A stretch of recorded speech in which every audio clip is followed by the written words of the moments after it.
Imagine a still air, laden with the aroma of wild thyme and the dust of millennia. A golden light, like honey spilled over stone, outlines the silhouette of broken columns against a sky of deep blue. Here, in this sun-cracked land kissed by the Aegean Sea, silence is not emptiness, it is an archive. But if you pause, if you sharpen your hearing beyond the song of the cicadas and the whisper of the wind among the olive trees, you may perceive the echo of other voices. Voices that narrated stories to shape fear, to name the unnameable. This is the birthplace of myths. But where do these stories come from? They did not spring forth complete and perfect from the mind of a single individual. They are the result of a slow distillation, like wine aging in the shadows. Before the word was chiseled in marble, before Homer and Hesiod wove it into the immortal tapestry of their poems, mythology was a whisper. A rumor shared by the warmth of the hearth on long winter nights, a song sung by a sailor to appease the wrath of the sea, a prayer murmured by a soldier whose bronze shield felt terribly thin before the imminence of battle.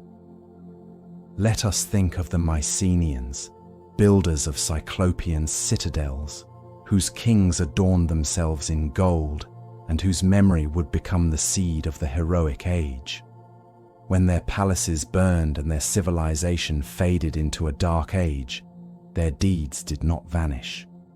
They transformed. They became legend, passed down from generation to generation. The memory of an entire people rested, not in books, but in the vibration of the vocal cords of the Aidos, the singers, often blind, who saw the past more clearly than the present. In the great hall of a tribal chief, with the fire crackling and shadows dancing on the walls, their voice was the only beacon against oblivion. These tales were not mere entertainment. They were a system for understanding the world. For them, the universe was not an indifferent mechanism of physical laws. It was a living stage, populated by beings of overflowing passions. A storm was not a discharge of static electricity. It was the wrath of Zeus rumbling from Olympus. An earthquake was not the clash of tectonic plates. It was Poseidon striking the foundations of the world with his trident. The arrival of spring was not a tilt of the planet's axis. It was the joyful return of Persephone from the shadowy realm of the dead. Myths gave a human face to the impersonal forces of nature and fate. They made the cosmos a terrible place, yes, but also comprehensible. A place with which one could negotiate, plead, and even at times challenge. They spoke of hybris, the arrogance of believing oneself equal to the gods, and of its inevitable punishment. They spoke of love that could lead a man to descend into hell, and of pain that could turn a woman to stone. They were not tales to lull children to sleep, but to awaken adults to the fundamental truths of their own existence, their fragility, their courage, their yearning for immortality. Over time, these loose threads of oral tradition were gathered and woven with mastery. Poets like Homer did not invent Achilles or Odysseus, but they gave them a voice and psychological depth that would resonate for centuries. Philosophers like Plato would use myths as vehicles for their more complex ideas. The playwrights of Athens would bring them to the stage, forcing citizens to confront the darkest questions about justice, free will, and suffering. Thus, what began as an attempt to explain thunder became a lineage of imagination, a cultural genetic code that we have inherited. Its echoes resonate in our poems, in our paintings, in the names of the stars, and in the depths of our own psyche. But every story has a beginning. And to understand the reign of the gods and the feats of heroes, we must travel even further back in time. We must go to the moment before the first light, to the silence that preceded the first thunder. We must peer into the dizzying abyss of the beginning of everything, to the formless and yawning nothingness from which, according to the ancients, everything emerged. We must confront chaos. After the echo of the first tale, we now delve deeper, beyond the memory of men and the gods yet to come. We enter the silence that precedes every song, into the darkness that comes before all light. Before time had a name, before there was an above or a below, there was only a dark and bottomless yawn. The ancients called it chaos. It was not an entity with thoughts or intentions, but a state, a liquid and gaseous abyss, an infinite and empty possibility where nothing had form, weight, or place. It was the great disorder, the blank canvas upon which existence would be painted. From that unfathomable nothingness, without anyone creating it, a will emerged, a heaviness. Gaia, the earth with broad breasts, arose as a sigh of solid matter amidst the turmoil. She was the firm ground, the promise of stone and moss, the foundation upon which everything else could rest.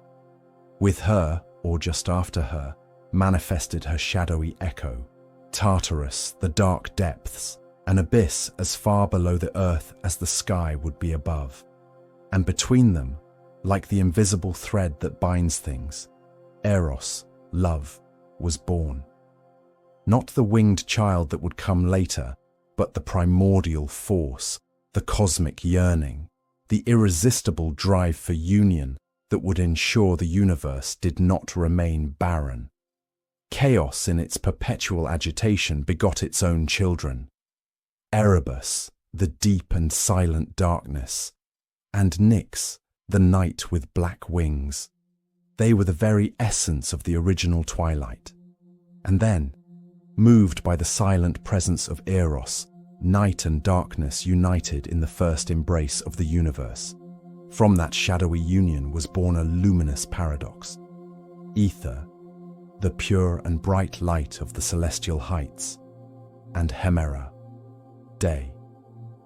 For the first time, a trembling light caressed the face of the world. The first rhythm was established, the first tide of light and shadow that would begin to measure eternity. Silence was no longer absolute. It was now broken by the whisper of day giving way to night.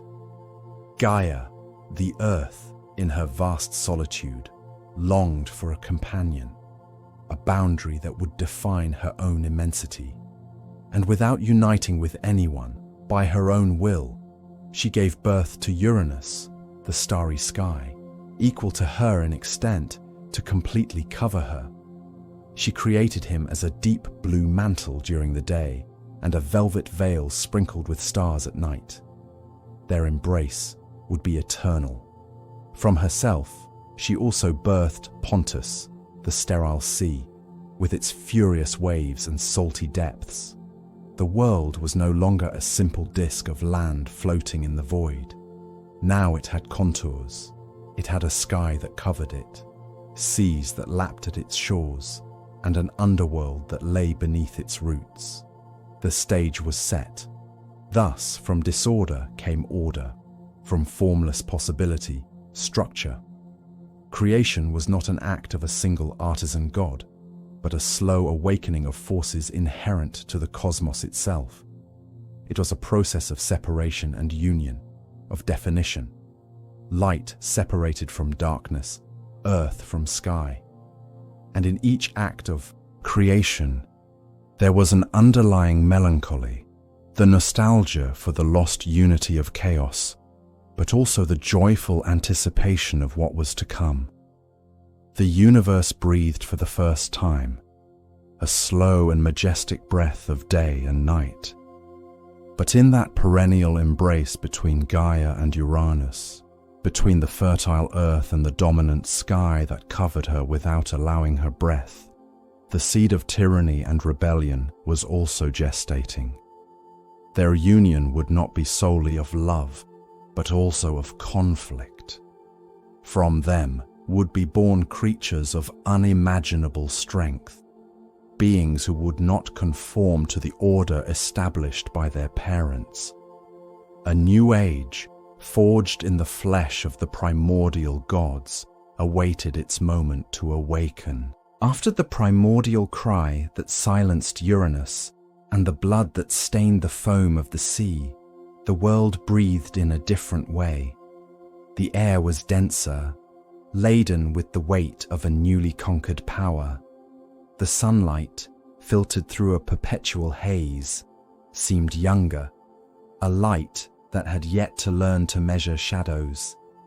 In this dawn of time, before poets sang to the gods of Olympus, the Titans reigned. Their sovereign was Kronos, the youngest and most cunning of the children of Gaia, who now bore the adamantine sickle not as a weapon, but as a scepter. From his throne in the heights of Mount Otris, his gaze encompassed a virgin and silent land. It is said that then the Golden Age began, an era without winters, without labor, and without old age. Humanity, freshly molded from clay, knew neither war nor fatigue. The fields yielded their fruit without being plowed, the rivers flowed with milk and honey, and death, when it arrived, was merely a deep dream from which one did not awaken. It was a profound peace, almost static, like the water of a lake on a windless day. But the crown that is worn with the blood of the Father is a crown of thorns. In the silence of his palace, Kronos could not find the peace that his kingdom promised. The echo of the prophecy of his parents, Uranus and Gaia, resonated in every corner of his mind. He too would be dethroned by one of his own children. Time, of which he was lord, became his jailer. Each dawn was a reminder that the future advanced, inexorable, bringing with it the seed of his own downfall. And so, each time the Titaness Rhea, his sister and wife, brought a child into the world, fear tightened in the king's throat. First came Hestia, then Demeter and Hera, after that Hades and Poseidon. They were gods in their cradle, bearers of a latent power that terrified their father, and Kronos, in an act of cosmic desperation, devoured them one by one. It was not an act of mere cruelty, but a desperate attempt to halt the flow of time, to swallow the future and make it disappear into the darkness of his entrails. Rhea's cries became a stifled whisper, and the silence in the court of the Titans grew heavier than any mountain. The Golden Age was a luminous facade that concealed a dark and primordial dread. But the tide of pain, however slow, eventually erodes the hardest stone. When Rhea felt the sixth of her children in her womb, desperation transformed into cunning. She secretly fled to the island of Crete, and in the dimness of a deep cave, she gave birth to a child. His name was Zeus. Leaving the infant in the care of the nymphs, Rhea returned to Kronos. In her arms, she did not carry a god, but a stone the size of a newborn, wrapped in swaddling clothes. And the king of time, blind with paranoia, devoured the rock without noticing the deception. The stone, cold and inert, descended into the entrails of the god who could not distinguish life from rock, sealing his fate.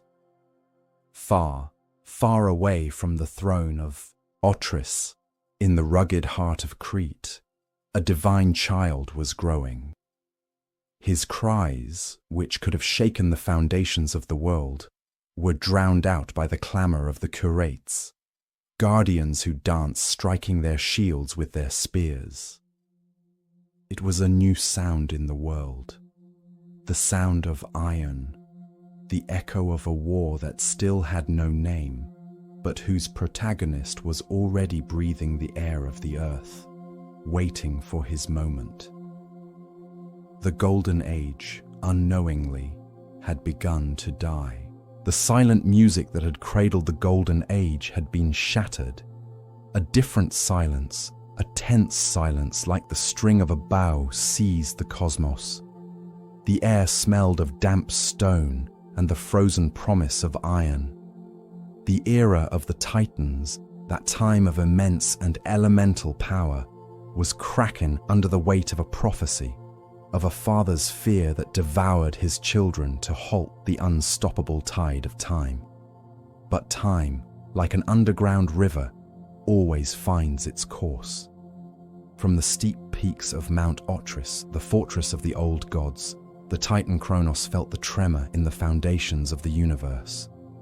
His power, ancient as rock and vast as the sky, was a power of inertia, of habit. He ruled not by wisdom, but by right of primogeniture, and in his golden eyes reflected the paranoia of one who knows that his throne has been usurped, and that the echo of his own crime resonates in the fate of his children.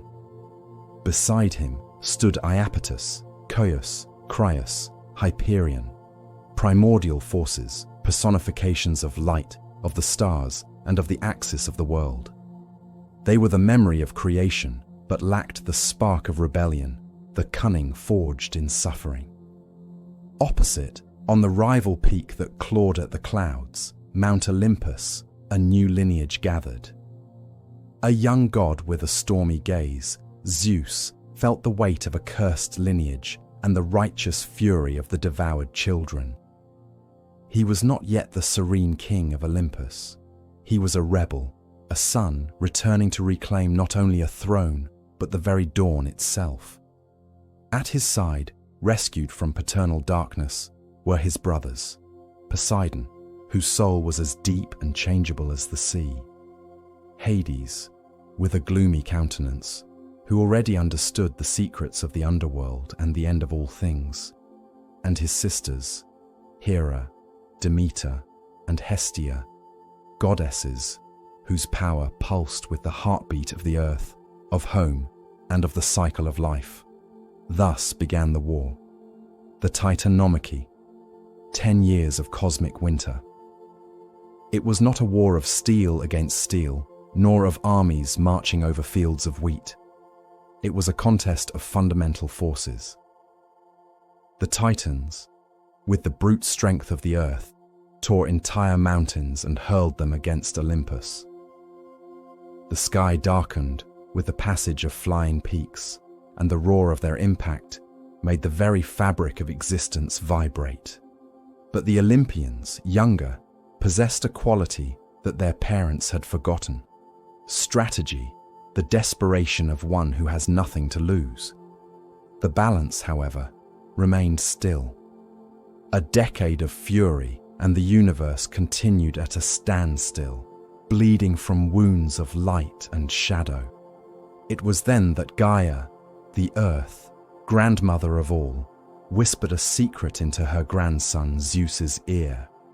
She spoke of other children of hers, locked in Tartarus by the pride of Uranus and the fear of Kronos. The Cyclopes, giants with a single eye, and the Hecatonchires, those with 100 hands and 50 heads. Zeus descended into the darkness of the abyss, to that place which is the absence of all. He freed those, beings of unimaginable power, and in their gratitude, they forged for the new gods weapons that would change fate. For Hades, a helmet of darkness that made him invisible, the breath of oblivion. For Poseidon, a trident capable of shaking continents and summoning storms.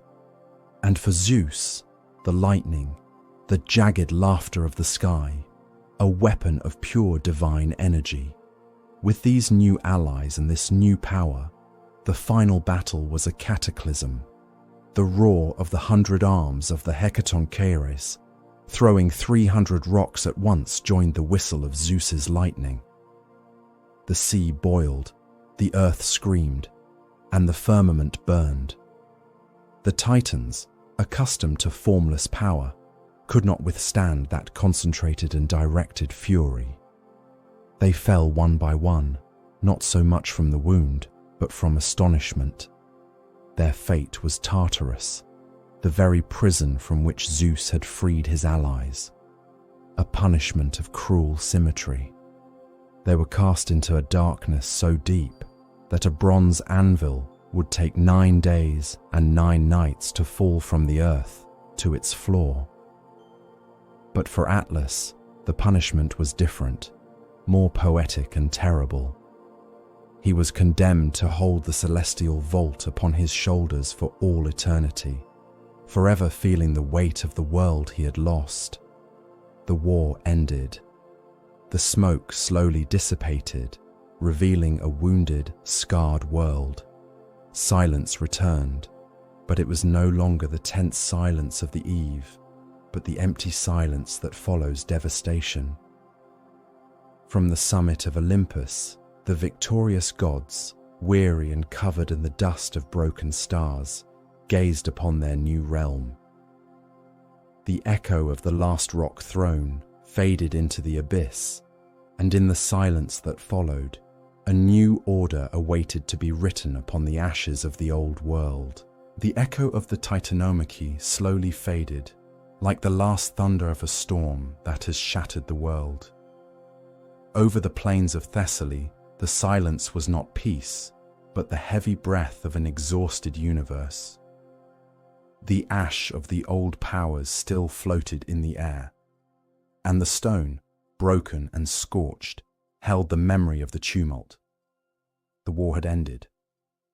But victory is a moment, governance an eternity. In the heart of this new and quiet world, Zeus did not yet stand as an absolute monarch. He was the leader of a triumphant rebellion, yes, but he looked at his brothers, Hades and Poseidon, and saw in their eyes the same lineage, the same indomitable strength that had overthrown their father. The power that is taken by force must be secured with wisdom, or it becomes sand between the fingers. Zeus knew this. He felt the weight of the invisible crown, heavier than any mountain. It is said that the 3 brothers, sons of Kronos, gathered not as victorious generals, but as heirs to a crumbling kingdom. The air between them was dense, laden with the tension of equality and ambition. Who would reign? Who would kneel? The war against the Titans had been a common cause, but peace has its own battles, quieter and often more cruel. At the center of their conclave there was no crown but a war helmet. Inside, 3 lots, perhaps 3 stones, marked with the fate of the cosmos. The sound of metal being stirred was the only language in that room, a dry pulse that would decide the tides, the clouds, and the last breath of men. To Zeus, the youngest by birth but the first in war, fell the ether, the vast blue canvas of the sky and the snow-capped peak of Mount Olympus. From there, his gaze would encompass all that lay beneath the sun. He obtained the thunderbolt, not only as a weapon, but as a symbol of swift, relentless, and radiant justice. His reign would be one of manifest order, of visible law.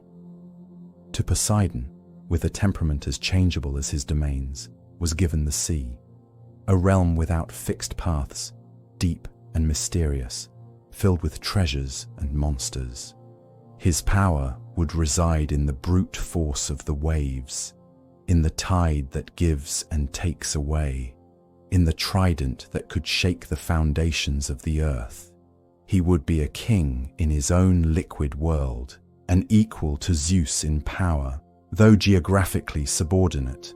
And to Hades, the eldest, the darkest, fell the invisible realm, the silent underworld to which all souls, sooner or later, must travel. He did not obtain the sun or the fury of the ocean, but the empire of echo and memory. His wealth would not be of gold, but of shadows, a vast and melancholic kingdom, from which no one returned. It was not a punishment, but a distribution.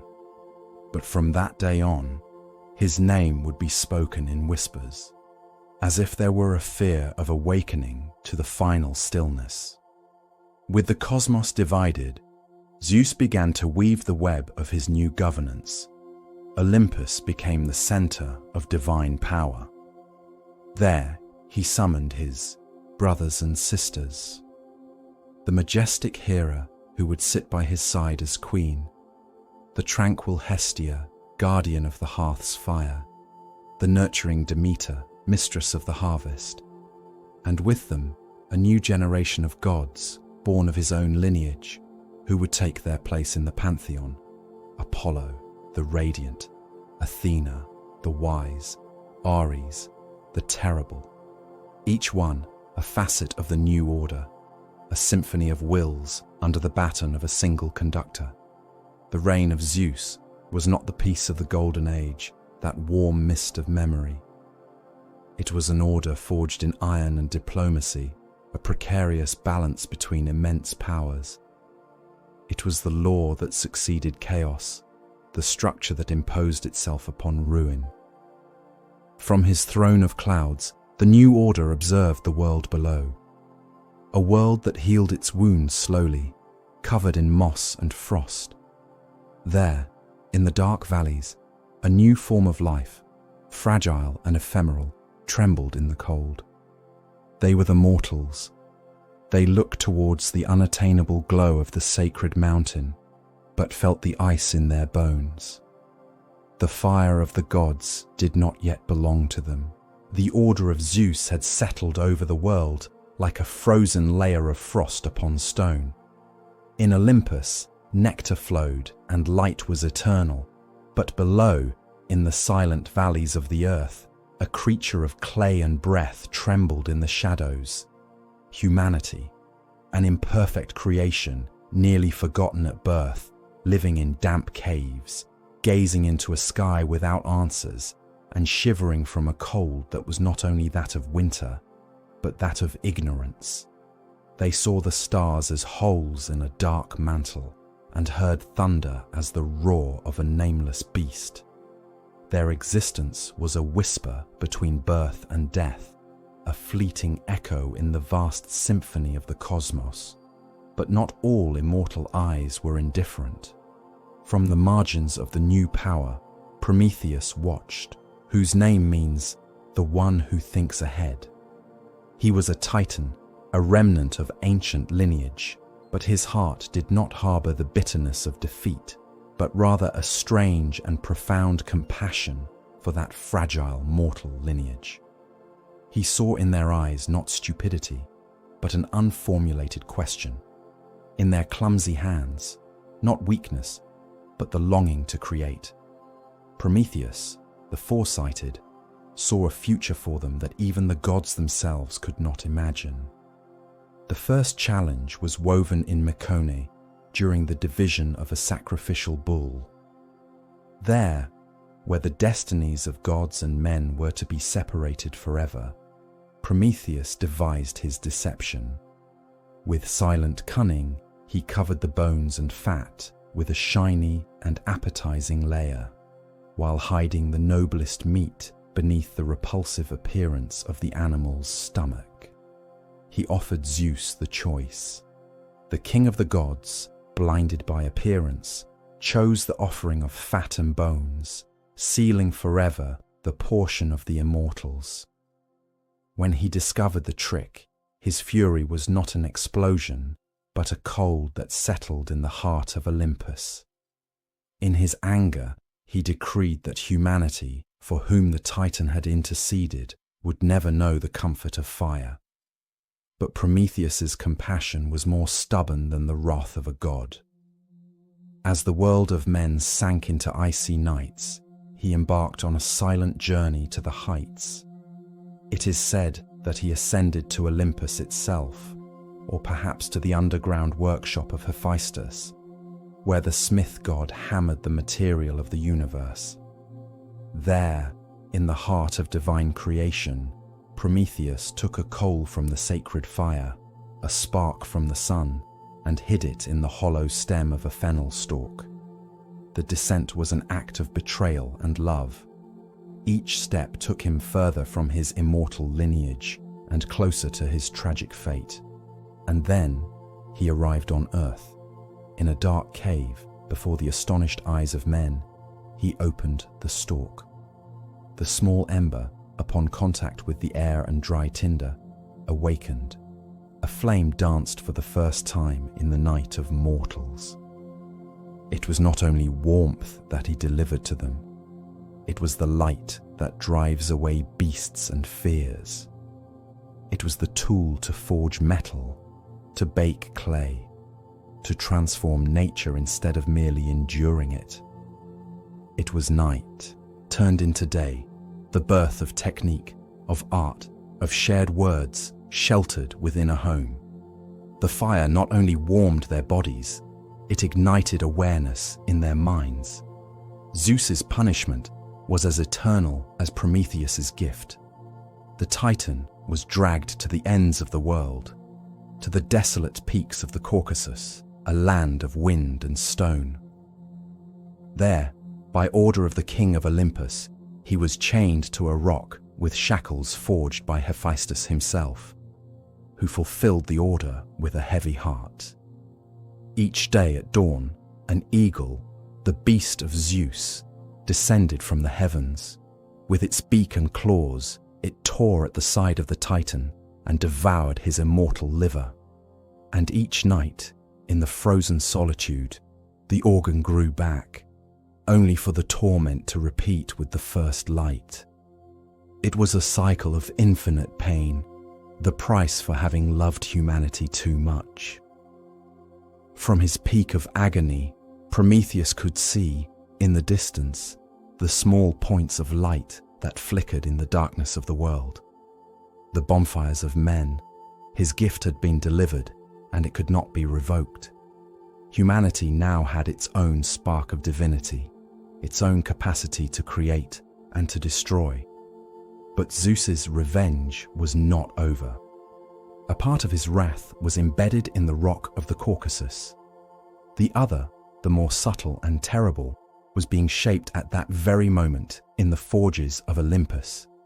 A perfect beauty, a beautiful evil, a poisoned gift that would soon walk among men, carrying with it a vessel that should never have been opened. The echo of Prometheus's punishment still resonated among the peaks of the mountains and the valleys, where men, for the first time, sat by the warmth of a fire that was not a lightning bolt fallen from the sky. The flame danced in their eyes, a gift of knowledge and power, but in Olympus, humanity's gratitude was an insult that burned in the heart of Zeus. His revenge would not be a thunderbolt or a flood. It would be something more subtle, more enduring. It would be a work of art. Thus, in the forge of Hephaestus, where metal sang under the hammer, a new creation was born. It was not forged with the fury of iron, but shaped with the docility of earth and water, with the same clay from which men were made. Hephaestus, the limping craftsman, worked with a skill tinged with melancholy, for he knew that the beauty his hands created was the vessel of a calamity. He gave it the form of a maiden, perfect in every line, a silence of stone waiting for a soul. Then the gods descended, one by one, to bestow their gifts upon her. Athena dressed her in silver tunics and taught her the skill of the needle and the loom. Aphrodite poured a breathtaking grace over her head and planted an irresistible longing in her eyes. The graces and persuasion adorned her with necklaces of gold, and the hours wove garlands of fresh flowers in her hair. But it was Hermes, the messenger with a nimble mind and elusive heart, who completed the work. In her chest, he implanted deceit, insatiable curiosity, and a character as fickle as the wind. They named her Pandora, the one who gives all, or the gift of all, a name of irony as sharp as ice. She was the Kalon Kakon, the beautiful misfortune. Hermes led her from the snow-capped heights of Olympus to the world of mortals, a world that still smelled of wet earth and the innocence of dawn. He introduced her to Epimetheus, the brother of Prometheus, whose name means the one who thinks afterward. Prometheus, from his rock of torment, had warned him, never accept a gift from Zeus. But before the sight of Pandora, bathed in sunlight, Epimetheus forgot his brother's warning. His prudence dissolved like morning mist. He welcomed her into his home. With her, as a dowry, came one more gift, a large clay jar, a pithos, sealed and heavy. No one told him what it contained, only that it must not, under any circumstances, be opened. For a time, life passed in tense calm, but the seed of curiosity that Hermes had planted in Pandora began to germinate in the silence of the house. The jar called to her. In her lonely hours, while Epimetheus worked the fields, she circled it, running her fingers over its cold surface and the tightly fitted lid. What treasure, what secret could warrant such zeal? The question became a whisper, then a dull scream within her mind.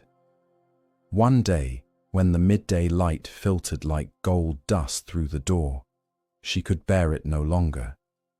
It was not an act of malice, but of a purely human need to know, to unveil the hidden. With trembling hands, she forced the heavy lid. There was no burst of light, no thunderous sound. Only a sudden torrent, an invisible swarm that escaped from the darkness of the jar and dispersed into the world like pollen in a gust of wind. They were the plagues that Zeus had confined. Disease, which cracks the skin and weakens the bones. Pain, which knots the entrails. Old age, which bends the back. Envy, hatred, sadness, poverty, and death. The air grew heavy. The world, in an instant, aged. Terrified, Pandora hurried to close the jar, but it was too late. Everything had escaped. Everything except for one last thing that fluttered weakly at the bottom. A fragile and luminous presence trapped just beneath the edge before the lid fell with a sharp thud. It was Elpis. Hope. Since then, humanity has lived in a world filled with countless toils and sufferings. Work became a burden, childbirth a pain, and life a path whose end is a grave. Men and women learned the language of tears and the weight of fatigue. But in the depths of every heart, in the darkest corner of every misfortune, that last essence remained trapped. It is not the promise that suffering will cease, but a persistent whisper that tells us we can endure it. It is the faint light we see at the end of winter, the warmth that lingers in the ashes. Thus, the world of mortals became more complex, more tragic, but also deeper. A stage of passions, struggles, and longings that would prove irresistible not only to men, but also to the gods themselves, and especially to the king who, from his throne, watched as his beautiful misfortune had woven a new and fascinating tapestry of life and pain, a tapestry in which he himself would soon entangle his own threads. As humanity learned to live with hope confined and evils unleashed upon the world, a storm of another nature was brewing in the heights of Olympus. It was not a war of titans, nor the echo of Hephaestus's hammer, but the incessant and passionate murmur of the heart of its king. For Zeus, the orchestrator of the cosmos, the pillar of the new divine order, was in himself a force of chaos. His power did not reside solely in the thunderbolt he wielded, but in the desire that consumed him, a desire as vast as the sky he governed, a thirst for life that poured over the mortal world like a fertile and sometimes devastating rain. His loves were not mere whims, but the threads with which the great tapestry of the age of heroes was woven. Each union was an act of creation, a sowing of the divine in the field of the mortal. The first of his wives, it is said, was Métis, the embodiment of wisdom. But the prophecy, that shadow that haunts even the gods, whispered that the child she bore would dethrone him. And Zeus, who had seen his own father devour his brothers out of the same fear, felt the coldness of stone in his throne. In an act of cunning and terror, he convinced her to transform and swallowed her, assimilating her wisdom forever. But life cannot be contained. Sometime later, from his own head, with a cry that split the heavens, Athena was born, already an adult, armed and wise. The fear of Zeus had given birth to strategy and just war. Then came Hera, his sister, the queen. Their union was not a whisper, but an oath. She was the embodiment of marriage, of family order, of the sacred promise. And each infidelity of Zeus was not merely a personal betrayal, but a crack in the foundations of the world he himself had sworn to protect. Hera's fury was not simple jealousy. It was the cosmic wrath of a principle violated. Her resentment became a perpetual winter for the lovers and the illegitimate children of her husband. A cold storm that would pursue entire lineages through generations. An echo of pain that would resonate in Troy and beyond. And upon the earth, mortal maidens felt the shadow of the eagle soaring over their lives. They did not see a man, but the flash of the inevitable. To Danae, locked in a bronze tower, he came as a rain of gold filtering through the roof, a liquid light that impregnated her with the future hero, Perseus. To Leda, by the banks of the Eurytus River, he approached in the guise of a swan, his neck curved and his feathers concealing the majesty of thunder. From that union would be born Helen, whose beauty would sink 1,000 ships, and the divine twins, Castor and Pollux. On the back of a white bull with sweet breath, he abducted Europa, taking her across the foamy sea to a land that would bear her name, founding the lineage of the kings of Crete. And in the night, taking the form of an absent husband, he lay with Alcmaeon, engendering the greatest of all heroes, Hercules, whose destiny would be a life of labors and suffering, but also of a glory that would touch the stars. These were not tales of love, but of destiny. They were the collision between the finite and the infinite. For the women, it was a terrible honor, a condemnation to greatness or misfortune. Their children, the demigods, walked the earth with the weight of 2 worlds upon their shoulders. They carried in their blood the light of Olympus and the mortality of the earth, a duality that propelled them to impossible feats, but also to an arrogance, to a hubris that put them in direct conflict with their divine relatives. Thus, the Loves of Zeus populated the world not only with kings and monsters, but with the raw material of great tragedies and immortal epics. Each act of passion from the king of the gods was a seed from which a story would sprout. And as these new beings, half human, half divine, began to feel the power coursing through their veins, Olympus watched. For giving life was a privilege of the gods, but challenging their authority was a mortal sin. The world, now filled with the restless blood of Zeus, would soon learn the terrible lesson that the proximity of the gods not only brings glory, but also the possibility of eternal punishment.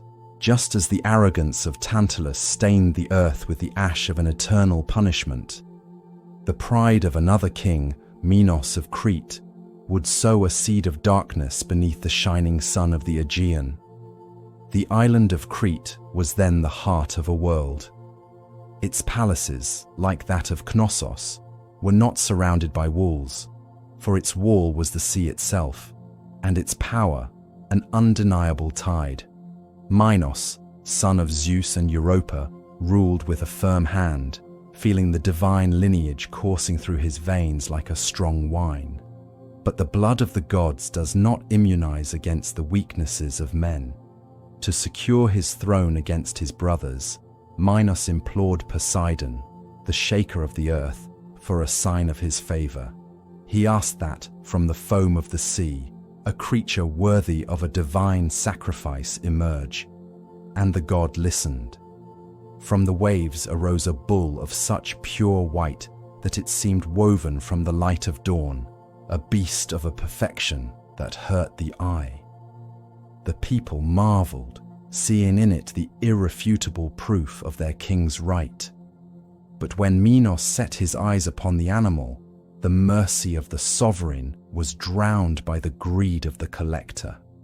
How could he surrender to the flames such absolute beauty? In his heart, the promise made to the god became an uncomfortable whisper. He decided to sacrifice a common bull from his herds and hide the white one among his flocks, believing, in his blindness, that a god whose realm is the infinite ocean would not notice the absence of a single wave. The gods do not always punish with the thunder of lightning. Sometimes their wrath is a slow poison that seeps into the soul and corrupts the lineage. Poseidon's revenge did not fall upon Minos, but upon his house, upon his wife, Queen Persephone. The god ignited in her an unnatural desire, a feverish and desperate madness for the white bull that her husband had spared. Shame and longing consumed her. It was then that she called upon the greatest craftsman the world had ever known, Daedalus, an exile from Athens whose genius was as vast as his melancholy. She commanded him to build a wooden cow, so perfect that it would deceive the animal. We can imagine Daedalus, the man who dreamed of flying, working in the shadows of his workshop, the smell of pine and resin mingling with the stench of ignominy. Each strike of his hammer was an echo of the fall of the royal house, his genius put to the service of a perversion. From that impious union was born a creature of tragedy, a being with the body of a man and the head and fury of a bull. They named him Asterion, the Starry One, a poetic name for a monstrous reality. The Minotaur. He was not just a monster, he was the queen's son, a deformed prince whose existence was a constant cry accusing the pride of his father. His wailing, a deep and solitary bellow, resonated through the corridors of the palace, the sound of a guilt that could not be silenced. Unable to kill the creature, but desperate to hide it, Minos turned once more to the only man capable of imprisoning such a terrible secret. He ordered Daedalus to build a prison, not a cell, but an architecture of confusion, a labyrinth. Daedalus, with the weight of the world upon his shoulders, designed a maze of endless corridors, of staircases that led nowhere, of courtyards that mimicked a sky that would never be reached. It was a structure made of stone and deception, a place where the sunlight was lost and the echo became the only companion. The labyrinth was not just a prison for the monster, it was the mausoleum of Minos' honor, the map of his own tortured conscience. In the heart of that spiral of stone was cast the Minotaur, condemned to eternal solitude, fed by a debt of blood. After the death of his son Androgeus in Athens, Minos imposed upon the city a terrible tribute.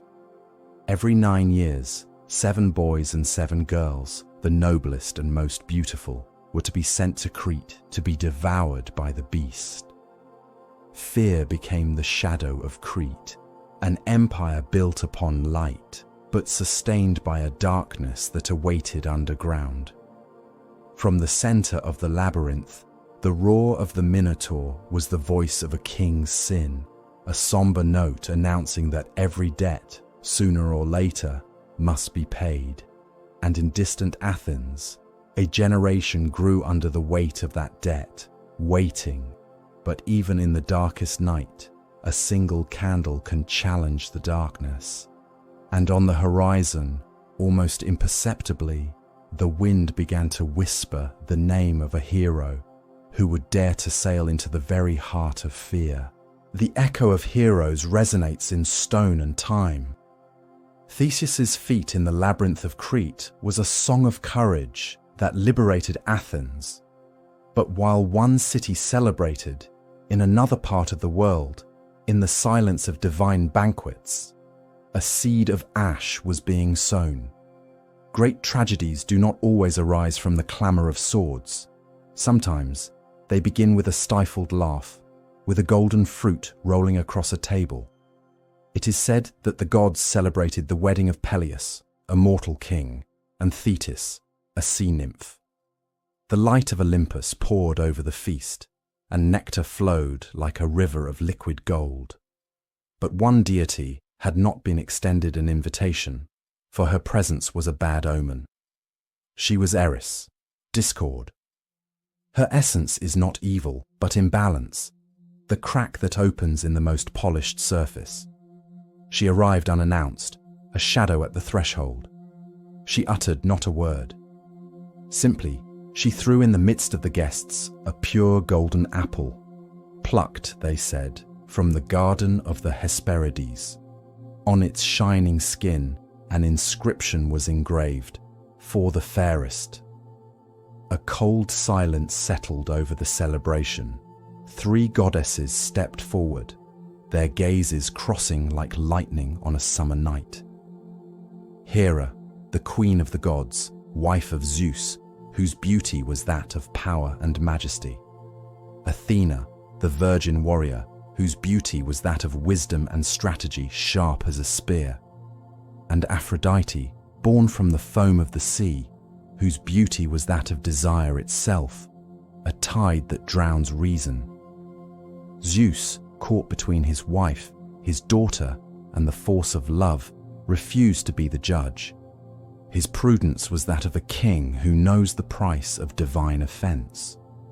He decreed that the arbiter would be a mortal, a man whose simplicity he believed would guarantee an impartial judgment.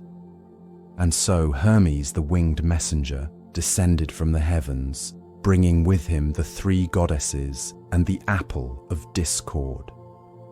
He flew over the realms of men to the slopes of Mount Ida near Troy, where a young shepherd tended his flocks, unaware of his royal lineage and the fate that loomed over him. His name was Paris. He lived in tune with the sun and the seasons, knew the scent of wet earth and the silence of snow-capped peaks. And in that silence, the impossible appeared to him. 3 luminous presences that made the midday pale. Paris's initial fear dissolved before the solemnity of the task. One by one, the goddesses offered him their gifts, their bribes veiled in promises. Hera offered him power over all Asia, dominion over countless kingdoms. Paris felt the weight of an imaginary scepter in his hand, the solitude of an infinite throne. Athena promised him glory in battle and unparalleled wisdom. He could hear the clash of bronze, the cry of victory, the respect in the eyes of men. But then Aphrodite spoke. She offered him neither power nor glory. She offered him a vision, a whisper that did not address his mind, but his blood. She promised him the love of the most beautiful woman in the world, Helen, the wife of Menelaus, king of Sparta. In the mind of the young shepherd, the image of an empire faded, the echo of military glory dimmed. What remained was the face of a woman he had never seen, a promise of warmth and beauty that seemed the only true sun. With a trembling hand, Paris extended the golden apple and placed it in Aphrodite's hand. In that instant, the fate of a civilization was sealed. One goddess smiled, satisfied, but the other two withdrew in a cold silence, a fury that does not scream, but waits, settling in the soul, like winter in the fields. The judgment had ended, but the sentence was just beginning to be written. Paris, the shepherd, descended from Mount Ida, carrying in his heart not only the memory of a divine vision, but the seed of a war. He did not yet know it, but upon his shoulders he no longer bore the shepherd's staff, but the weight of the walls of Troy, of the blood of heroes, and of the ashes of his city.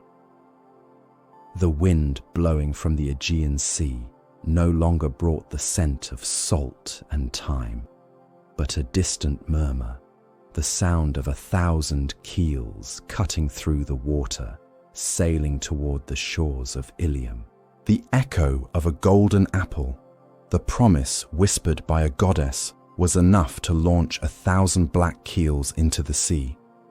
From Aulis, a tide of men and bronze rose against the shores of Anatolia, summoned by the oath of ancient kings and the wounded pride of a husband. Thus begins the song of Troy. It is not a song of glory, but the long and monotonous lament of a siege that would last 10 years, 10 winters of cold in armor, and summers of dust and flies upon the wounds. In the plain, among the stranded ships and the impregnable walls of Ilium, time unraveled. The soldiers, once young with bright eyes, saw their faces furrow like barren land. They forgot the touch of their wives and the faces of their children. Their only memory was the edge of the sword and the salty taste of the Aegean wind. Within the city, life shrank. Each dawn brought the same fear, the same metallic sound of the enemy preparing in the distance. King Priam, from the heights of his towers, felt the weight of his lineage crumbling, stone by stone, with every Trojan that fell. This was not just a war of men. In Olympus, divine families were broken. Athena and Hera, scorned by Paris, wove misfortune for the Trojans, while Apollo and Aphrodite extended their invisible hands to protect them. The gods played with mortal lives as if they were pieces on a board, moved by whims and old grudges, and their divine breath stoked the flames of conflict, causing a man's courage to burn with supernatural fury, or his spear to veer at the last moment. At the center of this storm of steel and will, 2 figures stood as pillars of fate. For the Greeks, there was Achilles, the swift-footed, son of a goddess. He was almost a god himself, a force of nature whose wrath was as lethal as his spear. His pride, wounded by the arrogance of King Agamemnon, kept him away from the fight, and in his absence, the scales tipped. For Troy, Hector, the tamer of horses, fought. He did not possess the divine fury of Achilles, but something heavier, the love for his city, for his wife Andromache, for his little son, who was frightened by the plume of his own helmet. Hector did not fight for immortal glory, but for the fragile and precious life of day to day. The war stagnated in a cycle of duels and skirmishes until the death of Patroclus, Achilles' beloved companion, broke the hero's heart and unleashed his fury. The pain returned him to the battlefield, no longer as a soldier, but as an embodiment of death. The river Scamander turned red with the blood of the Trojans he slaughtered, and his war cry froze the blood in their veins. Fate finally led him to the Scaean gates, before Hector. For a moment, the defender of Troy felt the chill of fear, but the sight of his city behind him gave him strength. They fought, the demigod and the mortal, and the echo of their bronze resonated like the final judgment. Hector fell, and with him the last hope of Troy. But the city of high walls did not fall by force, but by the ingenuity born of desperation. A wooden horse, a hollow offering left on a silent beach. The Trojans, exhausted and yearning for peace, saw it as a sign of the end of their suffering. They dragged it within their walls, sealing their own fate. That night, while the city celebrated, from its fur belly emerged the Greek warriors. Fire and screams replaced the songs. Victory, when it came, did not have the sweet taste of triumph, but the bitter aftertaste of ash and sacrilege. When the morning sun rose over the smoking ruins of what was Troy, the victors found themselves alone in a profound silence. They had won a war, but they had lost a decade of their lives, and many their own humanity. The heroes that remained standing were not the same men who had set sail. The sea awaited them once more, but the road home would be strewn with new dangers, with monsters and the wrath of offended gods. For one of them in particular, the cunning Odysseus, the fall of Troy was not the end of his story, but the beginning of an even longer and lonelier journey through the waters of myth. The ashes of Troy were still warm when the Achaean ships, heavy with gold and ghosts, weighed anchor. The wind, that capricious breath of the gods, filled the sails with promises of home. Among all the returning kings, none longed for the sight of the smoke from his own home as much as Odysseus, the cunning one, the man of 1,000 paths, king of rocky Ithaca. The siege had lasted 10 years, a decade of iron and blood under a foreign sun. Now, the sea opened before him, a sapphire path that was to lead him back to Penelope, to Telemachus, to the life that war had stolen from him. But fate, like a blind weaver, had spun for him a very different tapestry. His return would not be a journey, but an odyssey. The sea is no friend to men, merely an indifferent witness to their pride and despair. Soon, Odysseus's fleet was battered by storms that seemed to have the personal fury of a god. Poseidon, the shaker of the earth, had not forgotten the pride of the man who blinded his son, the Cyclops Polyphemus. That was the original sin of his journey. In the giant's cave, amid the stench of sour milk and the horrifying echo of his men's bones breaking, Odysseus had demonstrated his cunning. He called himself nobody and escaped the blind fury of the beast. But upon departing, in a moment of mortal vanity, he shouted his true name to the shore. And that name, carried by the waves, reached the ears of Poseidon. It was a lesson etched with salt and suffering. Intelligence can save your life, but pride will take it away. His journey became a descent through the circles of myth. On the island of the Lotus Eaters, his men tasted the fruit of forgetfulness, a sweetness that erased the memory of homeland, duty, and love. Odysseus had to drag them back to the ships, weeping not for the danger, but for the lost paradise of oblivion. He saw his companions transformed into pigs by the sorceress Circe, on whose island time unraveled like an old rope. He remained a year in her arms, a prisoner of an affection that was both a comfort and a condemnation, until the weary gaze of his crew reminded him that no bed, however divine, could replace the hard earth of home. The lowest point of his wandering was not at sea, but beneath the earth. Following Circe's advice, he sailed to the ends of the world and descended to Hades, There, in that perpetual twilight, where souls whisper like dry leaves, he sought the counsel of the seer Tiresias. But he found much more than a prophecy. He saw his own mother, Anticlea, who had died of grief waiting for him. He spoke with Achilles, whose glorious soul would rather be the poorest of servants in the world of light than a king among the dead. In that realm of shadows, Odysseus understood the true cost of his absence.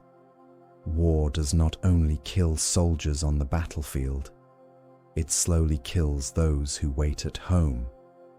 Back in the world of the living, the journey became even more cruel. He had to navigate between Scylla, the six-headed monster that snatched sailors from the deck, and Charybdis, the whirlpool that devoured entire ships. There was no way to win, only to choose how to lose. He heard the cries of the 6 men that the monster took from him, their names an echo that would haunt him in the calm nights. He tied himself to the mast to hear the song of the sirens, a melody that promised all the knowledge of the world and led to madness and shipwreck, choosing the torment of knowledge over the peace of ignorance. Finally, stripped of all his ships, of all his men, he arrived like a castaway on the island of Ogygia. There, the beautiful-haired nymph Calypso loved him and offered him the greatest gift, immortality, to live forever, young and without pain, by her side. She kept him in her paradise for 7 years, 7 years in which Odysseus sat every sunset on the beach, gazing at the empty horizon, and wept. He wept not for his lost life, but for the mortal life he longed for, the aged face of his wife, the weight of a crown, the certainty of a grave in his own land. He chose finitude, pain, memory. He chose to be a man. When the gods finally ordered his release, he built a raft with his own hands and set out to sea one last time. He was just a man on some drifting logs, but in his heart, he carried the weight and strength of an entire kingdom. He sailed towards Ithaca, not knowing that his greatest battle would not be against monsters or gods, but against time itself, and against the men who had turned his home into a nest of vultures. His pride had driven him away, but it was a deeper and quieter pride that now guided him back home. After the long tides that brought Odysseus back to the stone of his home in Ithaca, the memory of men turns to other journeys. Not all voyages seek a return. Some, the most desperate, are merely an escape. And no escape was as bold, nor its end so etched in the echo of the wind and the sea, as the one undertaken from the island of Crete, that kingdom that still smelled of the dry blood of the Minotaur and the somber ingenuity of its architect. In the court of Minos, Daedalus was a prisoner of his own genius. His hands, which had shaped the labyrinth, a nightmare of stone and shadow, were now bound by the success of his creation. The king, fearful that the secret of the structure would be revealed, had turned the entire island into a prison for the craftsman and his young son, Icarus.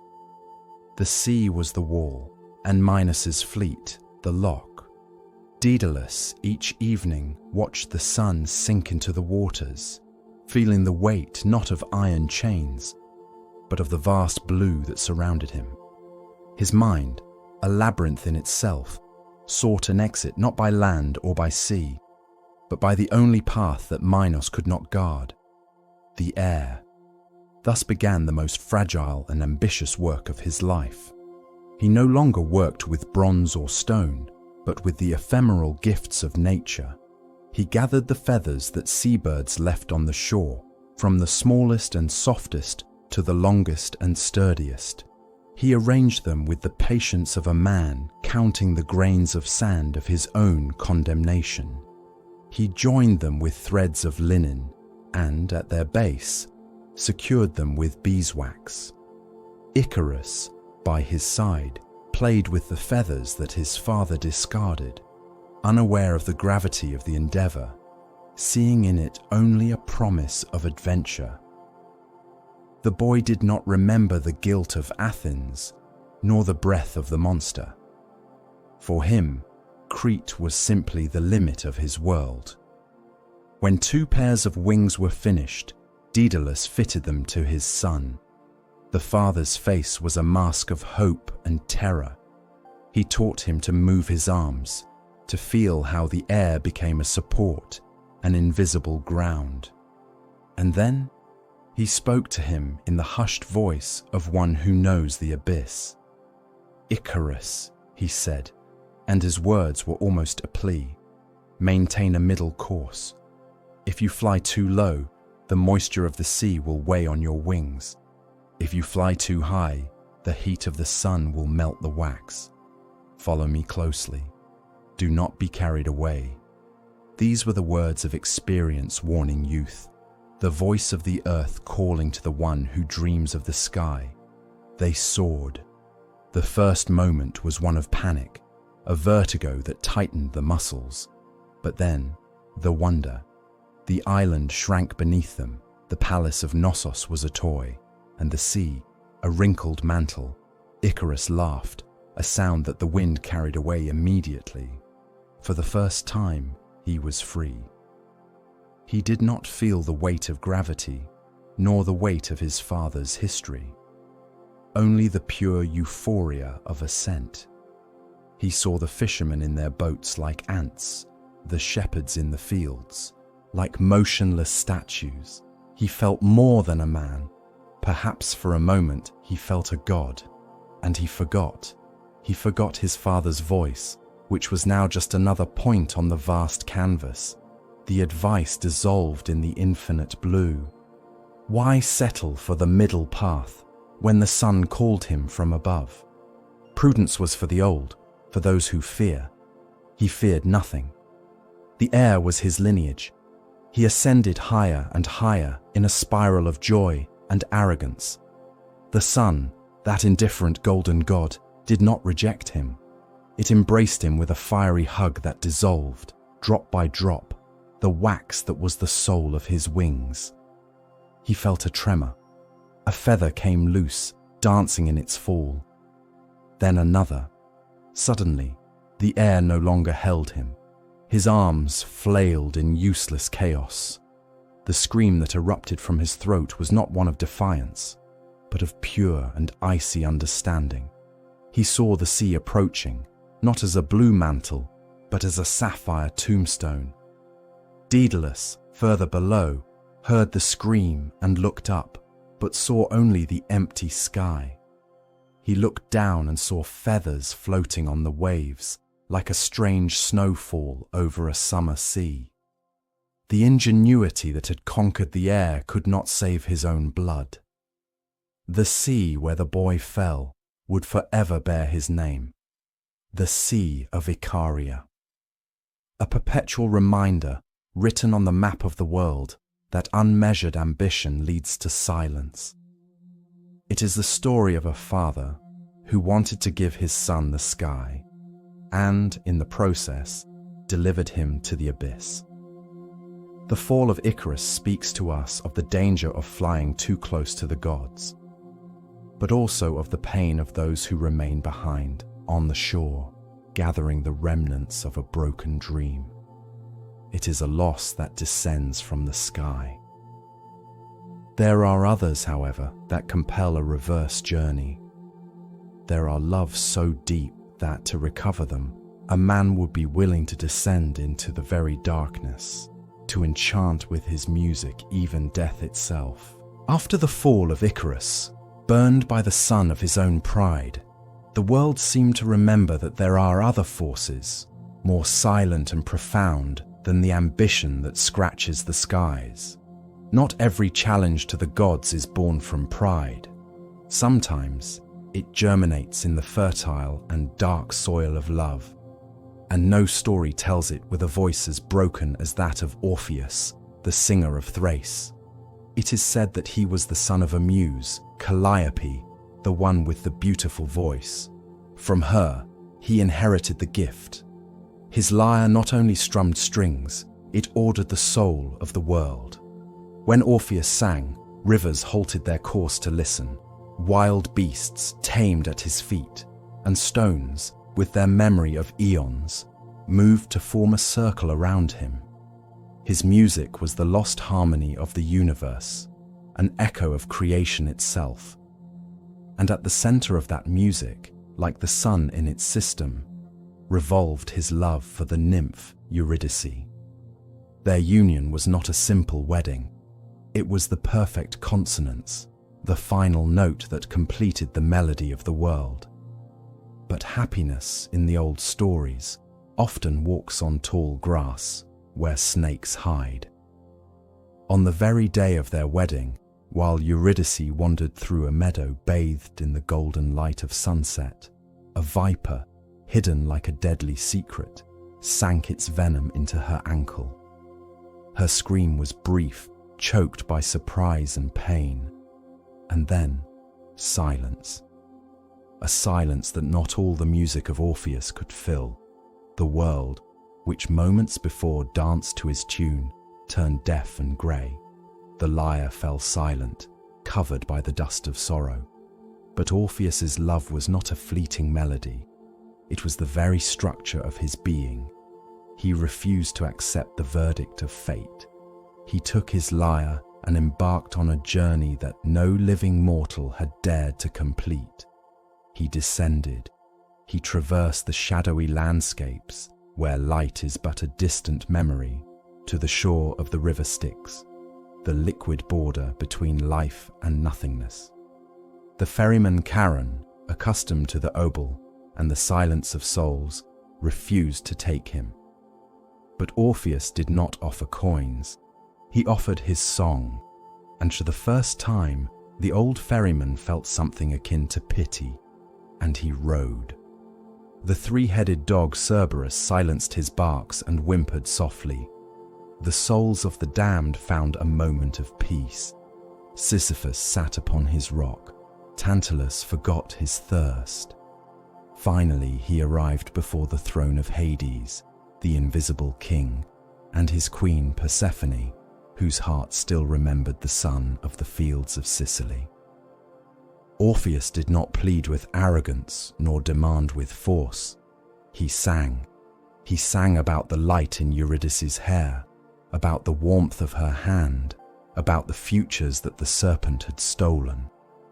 His music was not a challenge, but a plea woven with the memory of love. And in that realm of forgetfulness, memory blossomed.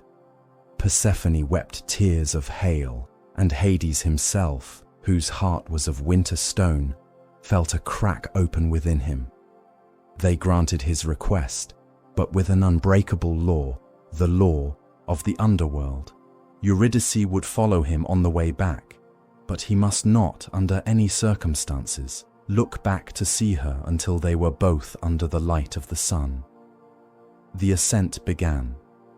A steep and dark path, shrouded in a mist that suffocated all sound. Orpheus walked, with the lyre in silence, feeling only the hope and fear beating in his chest. The silence behind him was a heavier burden than any rock. He did not hear her steps, did not feel her breath. Was she there? Or had it all been a cruel trick of the shadowy gods? Each step was an eternity of doubt. The light of the upper world appeared at the end of the tunnel, a pale promise. He was almost there. He could feel the fresh air on his face, just one step away from salvation. Doubt, that serpent of the soul, bit him. He needed to know. He turned his head, and he saw her. There she was, her ethereal silhouette, more shadow than woman. Her lips moved to form a word, a goodbye that had no sound, as darkness absorbed her once more, like the tide reclaiming the sand. He reached out his arms but only embraced the cold air. He had lost her for the second time, and this time, due to his own weakness. Orpheus returned to the world of the living as a ghost. His music no longer celebrated life. It became the echo of his absence, a lament that made the trees weep and stained the flowers grey. It is said that he wandered like this for years until his own sorrow consumed him. The music, which once was the language of love, became the epitaph of loss. And so, the story of Orpheus reminds us that the hardest trials are not fought against gods or monsters, but in the silent passage of our own minds, where faith and doubt struggle for the soul. Sometimes the gaze does not turn back to rescue a loved one, but inward, toward a reflection in the still water. And in that image, one can find a beauty as captivating and a perdition as deep as that which Orpheus found in the underworld. From the shadowy abyss where Orpheus's love turned to ash, we ascend once more to the light. But not all light is warm. There is a cold, clear, and perfect light, like the water of a spring in winter. A light that does not warm, but reflects. In the mists of Boeotia, among forests so ancient that they remembered the passage of the Titans, a story was woven, not about love for another, but about the abyss that opens when the only beloved is oneself. It is said that in those valleys, where moss covered the stone like a green shroud, a young man of impossible beauty was born. His name was Narcissus, son of the river god Cephissus and the nymph Lyriope. His lineage was of water and fluidity, but his heart was of a stony hardness. His face was a work of art so perfect that it provoked sighs and despair in its wake. Nymphs and mortals offered their devotion, but he brushed them aside with a gesture of icy indifference. His beauty was his shield and his prison. No one was worthy of it, not even to graze it with a glance. There was no cruelty in his disdain, but a void, an inability to see beyond the limit of his own skin. In those same woods dwelled a broken soul, the nymph Echo, punished by Hera, whose wrath was as predictable as the tide. She had lost her voice. She could no longer weave her own thoughts into words. All that remained was the sad ability to repeat the last sounds that reached her ears. One day, she saw Narcissus hunting a deer. The heart of the nymph, an organ already accustomed to silence and solitude, beat with a violence that frightened her. She followed him through the paths, invisible, yearning to call to him, to tell him the beauty she saw in him. When Narcissus, sensing a presence, shouted, "Is anyone here?" Echo's heart leaped. "Here," she could respond with his voice. But when she tried to approach, he rejected her with a coldness that cut through the air. "I would rather die than give you my power." And all she could return to him, in a whisper that broke, was, "To give you my power." Humiliated, she retreated to the deepest caves, consumed by sorrow until only her voice remained, a perpetual murmur in the hills. But the gods do not forget pride. Nemesis, the silent deity of retribution, the one who balances the scales of the cosmos, heard the echo of the nymph's broken heart. She did not act with the fury of a lightning bolt, but with the subtlety of fate. She made Narcissus, weary and thirsty after a long hunt, find a hidden pond, a mirror of water so pure and still that it had never before been touched by shepherd or beast. As he leaned down to drink, he saw a face on the surface, a perfection that for the first time seemed worthy of his love, and he fell in love. He fell in love with his own reflection with the same desperate passion he had inspired in others. He tried to kiss those lips that approached his, to embrace that body that mimicked each of his movements. He spoke to the image, and it moved its mouth in silence. He smiled at it, and it returned the smile. It was perfect company and infinite torture. He forgot hunger, thirst, the passage of the sun, and the arrival of the stars. The world faded away, and only he and his unreachable lover remained, a prisoner of a sheet of water. His body began to waste away, his vitality drained by a barren love. In the end, with his last breath, he looked at his reflection and sighed, "Goodbye, beloved youth." And from the hills, a solitary voice replied, "Goodbye." Where his body lay, a flower grew, with petals of pale white and a heart of gold, bowing its head toward the water. The flower that still today bears his name. His myth became a word, an eternal echo that warns us of that love which, instead of opening us to the world, locks us in the solitary chamber of our own being. And it is said that even as he crossed the river Styx to the underworld, Narcissus leaned over Charon's boat to seek one last time his own face in the dark waters. Love, when it finds no correspondence, can petrify the soul, as it did with Narcissus. But sometimes, to flee from an unwanted love, the soul does not turn to stone, but takes root and changes its skin, seeking in the stillness of a tree the peace that the heart cannot find. The echo of Narcissus still trembled over the stagnant waters, a murmur about vanity that drowns in its own reflection. But not all tragic loves are born from the stillness of a pond. Some are like the hunting wind, a feverish chase under a sun that offers no shade, a desperate race whose only end is transformation or annihilation. Thus unfolds the story of Daphne, whose name means laurel, a name that would become her destiny and her refuge. It all began, like so many tragedies, with the pride of a god.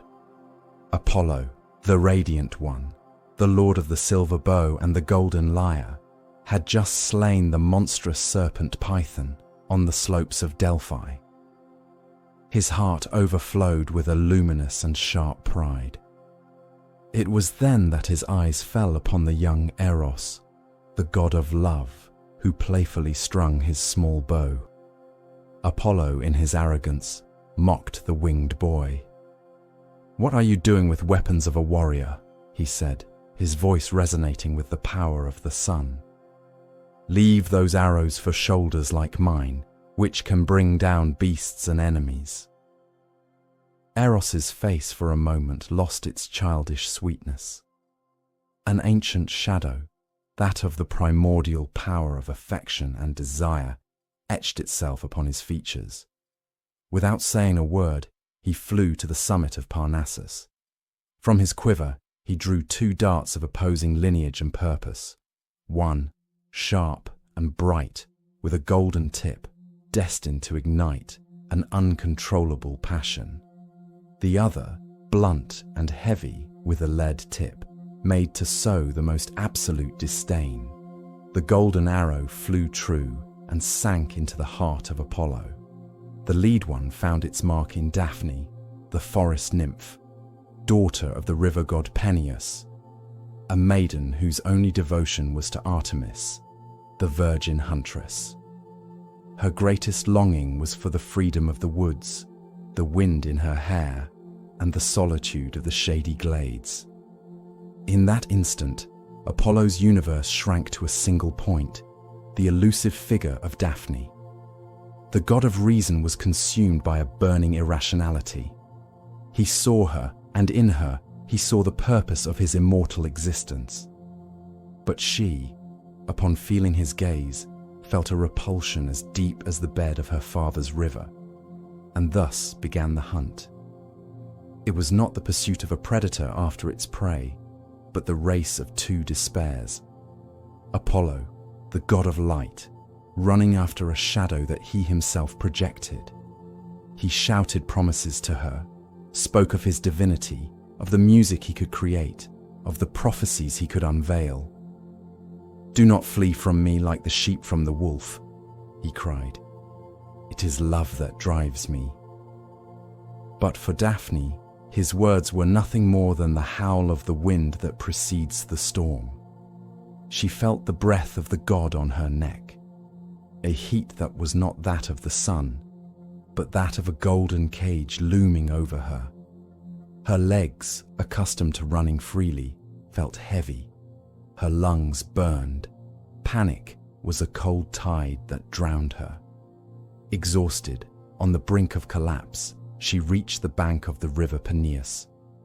She saw the waters that gave her life, and knew that her race had come to an end. She raised her arms to the sky, her voice a broken whisper. "Father, help me," she implored. "If your waters possess divine power, destroy this beauty that condemns me, or transform this body that has brought me so much suffering." Barely had she finished her plea when a heavy numbness seized her limbs. She felt her feet sinking into the damp earth, taking deep roots in the mud. A thin, rough bark began to creep up her smooth skin, covering her torso and legs.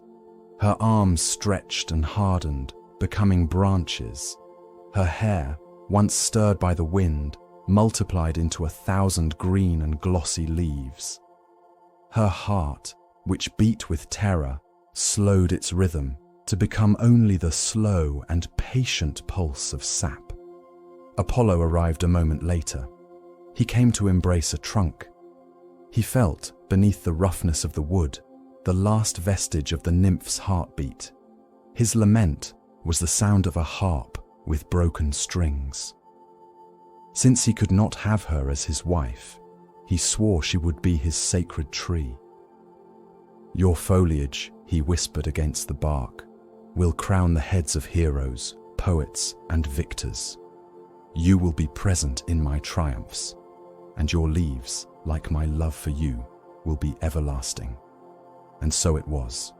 The laurel became the symbol of glory, victory, and art. But each woven crown is a silent echo of that desperate race.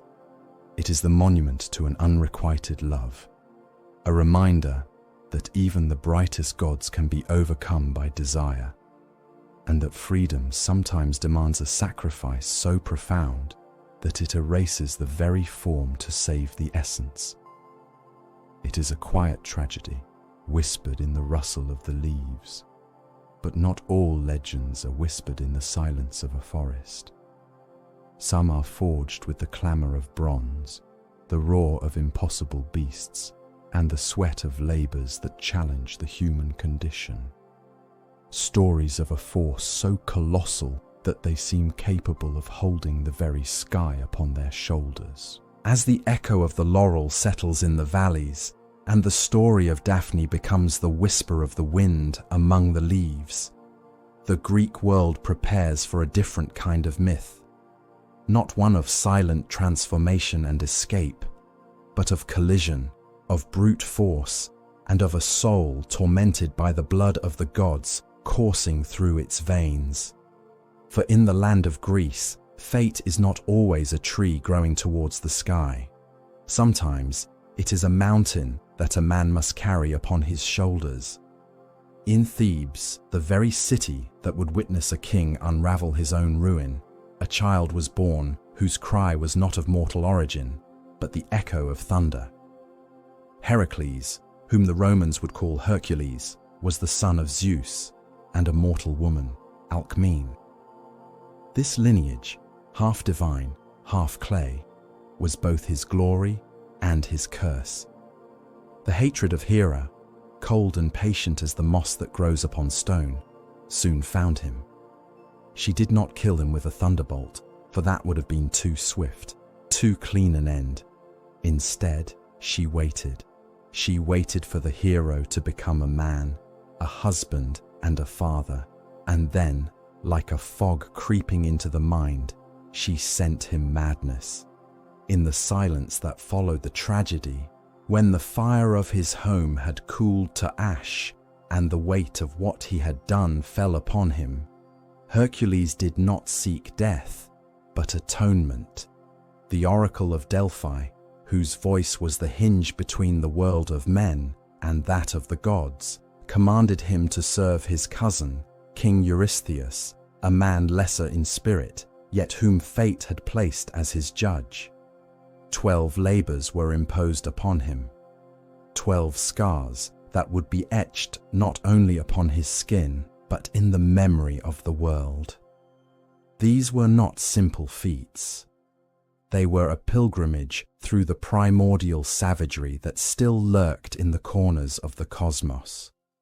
The first trial resonated in the valley of Nemea, where a beast whose skin could not be pierced by iron sowed silence. Hercules did not confront it with a sword, but with flesh, with the strength inherited from his divine father, until the crunch of bones against a force not of this world marked the end of the lion. Since then, he wore its skin as armor and penance, a constant reminder of the beast he had conquered outside, and the one he feared to carry within. He fought the Hydra of Lerna, a creature of the swamp whose breath was poison and whose heads multiplied with each cut. There, in the muck and stench of death, he learned that brute strength was not enough. He needed fire, cauterization, the help of his nephew Iolaus. It was a lesson in humility, a truth whispered amidst the combat. No hero, no matter how great, walks completely alone. He traveled to the ends of the known world. He chased the Ceryneian hind for an entire year, a creature as swift and ethereal as a moonbeam, learning patience. He cleaned the stables of Argaeus, not with his hands, but by diverting 2 rivers, demonstrating that ingenuity can move more than muscles. He faced the Stymphalian birds, whose bronze beaks rained down like a deadly storm. Each labor took him further from his crime, but brought him closer to the essence of what it meant to be a bridge between the human and the divine. The labors grew stranger, more dreamlike. He stole the belt of Hippolyta, queen of the Amazons, in an encounter that blended diplomacy with blood. He traveled beyond the western horizon to the red island of Erythea to steal the cattle of Geryon, a monster with 3 bodies who lived at the edge of the world. There, where the sun sank into the ocean, Hercules felt the crushing weight of the hero's solitude. He held up the sky upon his shoulders to deceive Atlas and obtain the golden apples of the Garden of the Hesperides, feeling for a moment the literal weight of the cosmos, a metaphor for the burden he had always carried in his soul. And finally, the descent, the journey to the sunless place where time is dust and souls are whispers. His 12th labor was to bring Cerberus, the 3-headed dog that guards the gates of Hades, into the light of day. He did not go to conquer, but to borrow, to look death in its 3 faces and return with the icy breath of oblivion still in his lungs. Upon completing the 12 labors, Hercules not only cleared his name, he purified himself. He had fought against monsters, but his true battle had been against chaos, madness, and despair. He had become the greatest hero of Greece, a symbol of human resilience in the face of cruel fate. His strength did not reside in his muscles, but in his ability to endure suffering and transform it into legend. His path to immortality was not a gift, but a road of stone and blood that he forged himself. But while Hercules forged his destiny through action and strength, in his very hometown, Thebes, another kind of curse, more silent and twisted, was already being woven into the lineage of its kings. Not a curse that could be defeated with a mace, but one that would be resolved in a riddle, a hidden truth that, once revealed, would bring a darkness far deeper than any night in the underworld. Following the trail of brute strength left by Hercules, an echo that still resonates in the mountains and in the memory of men, we delve into a different silence. A silence woven not with muscle, but with the mind, not with feats, but with the inexorable weight of fate. We leave behind the fields where the hero fought against visible monsters and walk along the dusty roads leading to Thebes, the city of 7 gates, a stage of stone and sun where the darkest of human tragedies will unfold. Here there is no enemy with jaws and claws, but a whisper, an oracle spoken in the shadows of the temple of Delphi, a prophecy that fell like frost upon the heart of King Laius. His own son would kill him and marry his mother. Fear, that black seed that germinates in the minds of kings, led Laius and his wife Jocasta to commit an act they believed pious in its cruelty. They handed their newborn son to a shepherd, with his ankles pierced and bound, so that the mountain and its beasts would be his tomb. But the gods, or chance, have an irony sharper than any sword. The child survived. He was found, taken to Corinth, and adopted by its kings. They named him Oedipus, the swollen-footed, a scar that was the only remnant of a forgotten truth. Years passed like water over stone, polishing the young man into an intelligent and proud prince. But the shadow of another oracle, a repetition of the same dreadful prophecy, also reached him. Horrified, believing that his adoptive parents were of his blood, he fled from Corinth to escape his fate. And thus, fleeing from it, he ran directly into its arms. At a crossroads where 3 roads met, a place that would become the epicenter of his ruin, his chariot crossed paths with that of an arrogant stranger. A dispute over the right of way, a spark of pride inflamed by the Greek sun, and fury erupted. The iron sang briefly in the dry air. Oedipus, in self-defense, killed the man and his servants, unaware that the blood staining his hands was that of his father, King Laius. He continued on his way, a free man who unknowingly carried the first link of his chain. He arrived at the gates of Thebes, a city paralyzed by terror. A sphinx, a creature with the body of a lion, the wings of an eagle, and the face of a woman, stopped every traveler, posing a riddle. Those who did not answer died. Thebes was drowning in a silence of fear. Oedipus, whose mind was as formidable as his will, faced the shadow of stone and feathers. He listened to the riddle. What being walks on 4 legs in the morning, on 2 at noon, and on 3 in the evening? And with the clarity of one who sees the essence of things, he answered, man. The Sphinx, defeated, threw herself from her rock. Thebes was free, and the city, grateful, offered her savior the vacant crown and the hand of the widowed queen, Jocasta. Oedipus, the outsider, the exile, the parricide, became king and lay in the bed of his own mother. He believed he had twisted the thread of his destiny with the sheer force of his intellect. But the truth is, a plague, and a real plague, a miasma of death and disease fell upon Thebes. The fields dried up, the livestock died, children were born lifeless. The oracle spoke again. The city suffered for an unpunished crime, the murder of Laius. Oedipus, the just king, swore before his people to find the culprit and expel him, no matter who he was. Thus began his investigation, a blind hunt in which he was, at once, the hunter, the prey, and the crime. Each clue, each summoned witness, was one step closer to the abyss. The blind prophet Tiresias threw the truth in his face. But Oedipus, blinded by his own light, called it madness. Only when the old shepherd who had abandoned him on the mountain was brought before him did the last piece of the puzzle fit with a terrible sound, the sound of a world breaking apart. The sunlight became unbearable. Jocasta, upon understanding, withdrew silently to her chambers, where the noose of a rope gave her the oblivion that life denied her.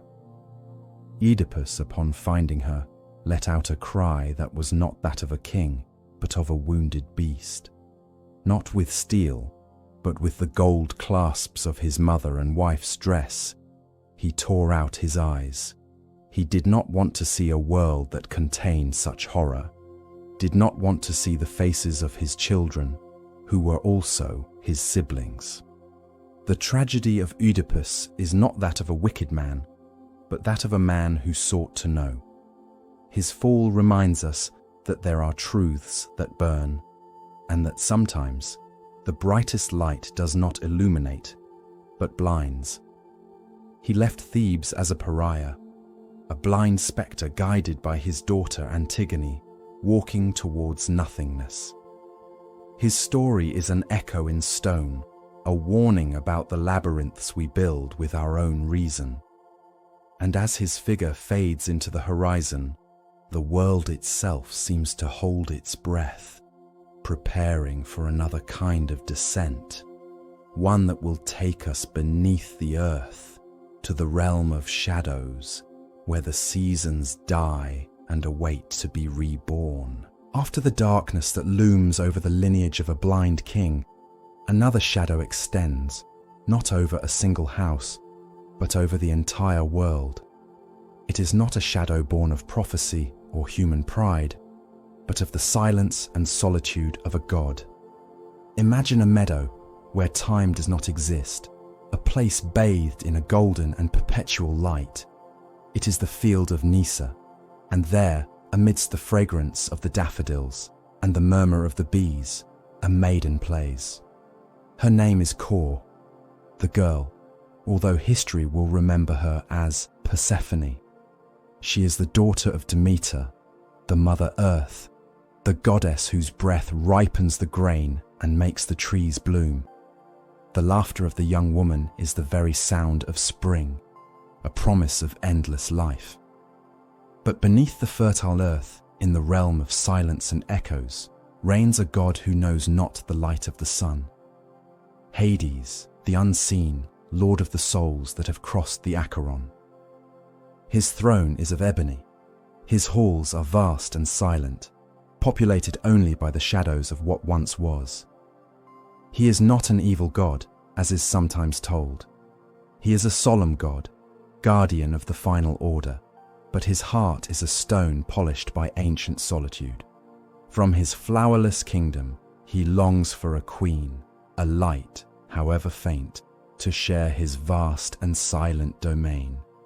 And he has chosen Persephone. The abduction was not a battle, but a fracture in reality. As the maiden bent to pluck a daffodil of supernatural beauty, the earth trembled. A roar that was not of thunder, but the sound of the very ground breaking, opened beneath her feet. From the dark fissure emerged a chariot of black gold, drawn by shadowy steeds.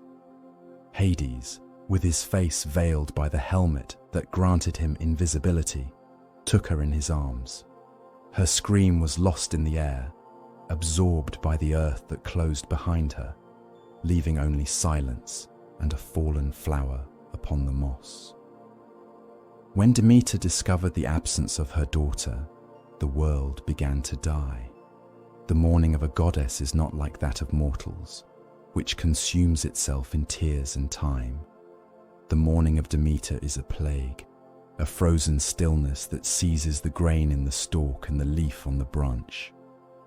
With 2 torches lit in the forges of Etna, she roamed the earth for 9 days and 9 nights, without eating, without drinking, without resting.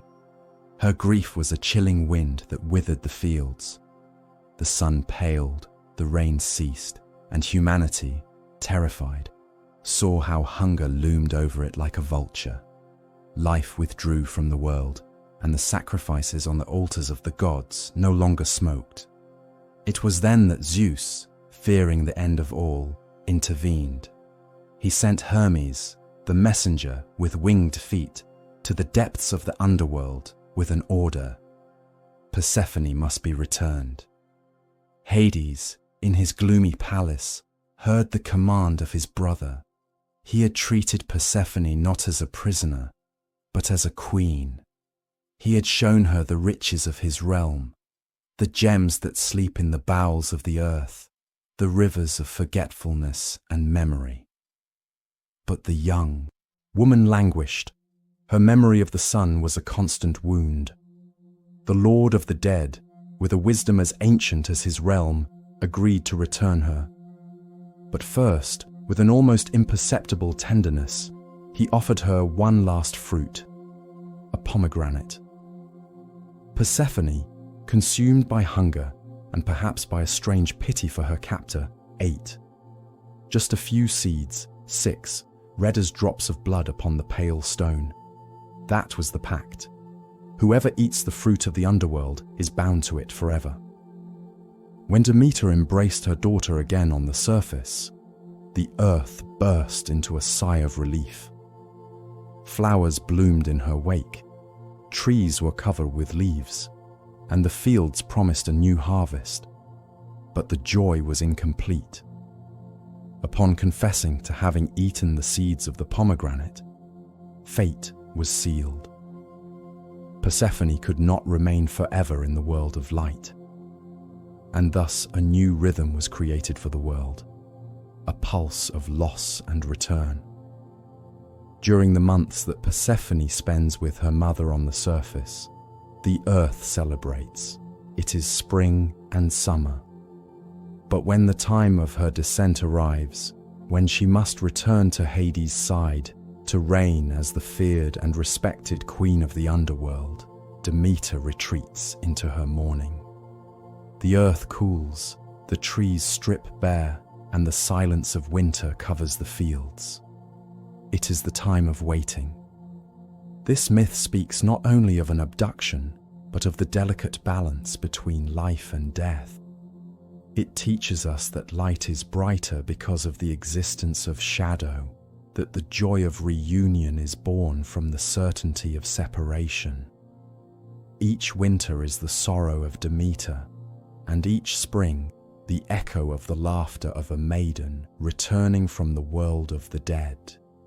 And with each return, not only do the fields bloom, but also the old ambitions in the hearts of men, who gaze at the calm sea and dream of golden fleece and distant horizons. From the cycle of the seasons and the pain of a mother for her lost daughter, we turn our gaze from the land to the sea, to the uncertain tides that call men toward the horizon.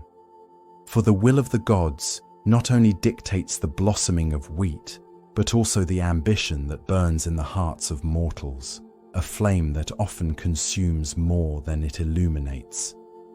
In the coastal mist of Iolcos, in Thessaly, power was a poorly fitted cloak stolen in the darkness.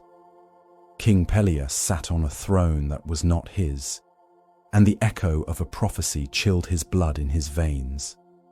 Beware of the man with a single sandal. Time, which wears down stone and memory, had not erased the fear. And one day, from the mountains, a young man descended. His name was Jason, the rightful heir to the kingdom, and the mud of the Anaros River had taken one of his sandals. Destiny had arrived, with one bare foot and a steady gaze. Peleus, a man cornered by fear, did not resort to steel, but to cunning. He promised the throne to Jason, but in exchange for an impossible task, a quest designed to be a tomb. He was to travel to the end of the known world, to the land of Colchis, and bring back the golden fleece. It was not a simple treasure. It was the skin of a winged and divine ram, a relic that hung from an oak in a grove sacred to Ares, guarded day and night by a dragon that never slept. It was a journey toward the very myth itself. But Jason's ambition was a fire that attracted other fires. The greatest heroes of his generation heard the call. It is said that the very Hercules, whose strength could move mountains, joined the crew. Orpheus, whose song made stones weep and tamed beasts, tuned his lyre aboard. Castor and Pollux, the divine twins. The seer Lynceus, whose eyes could see through walls. 50 brave souls, the Argonauts, gathered around a ship built by Argos, with a beam of sacred oak from Dodona at its prow, capable of whispering prophecies. They named it the Argo. Their departure was a symphony of oars striking the water, of sails filled with hope, leaving behind a land of broken promises. The sea is not a road, it is a labyrinth of trials. On their journey, the heroes encountered King Phineus, a blind seer tormented by the Harpies, winged creatures with the faces of women who descended to steal and defile his food.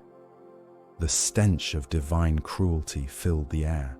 The Argonauts, with the fury of iron and wind, drove them away forever, freeing the old man, who in return revealed to them the secret to overcome the next horror, the clashing rocks.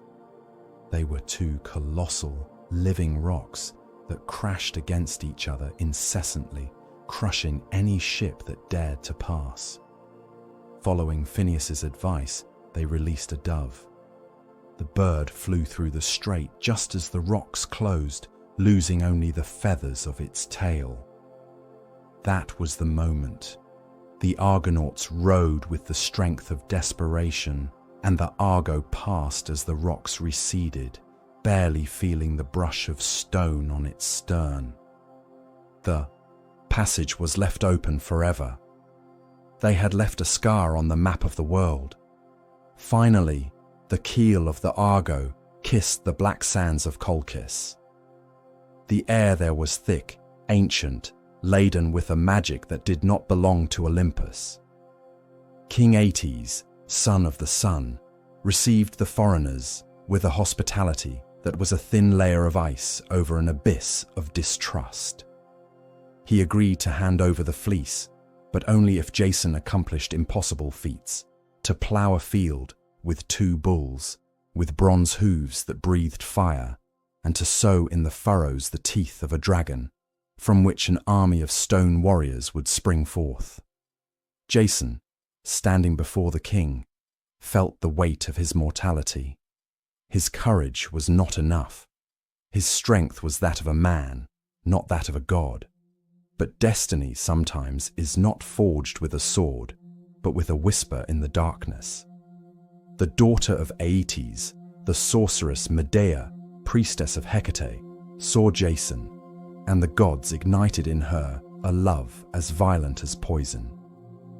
Torn between her lineage and her passion, she chose the foreigner. By night, she gave him ointments to protect him from fire and revealed to him the secret to defeat the men born of the earth. Jason's victory was not his own. It was the victory of Medea's magic. And when Aeetes, furious, refused to keep his word, it was she who guided them by night to the sacred grove. With her songs and potions, she lulled the eternal dragon to sleep. Jason, almost a spectator, took the fleece. Its shine was like that of a captive sun, but its warmth brought no comfort. It was the gold of betrayal.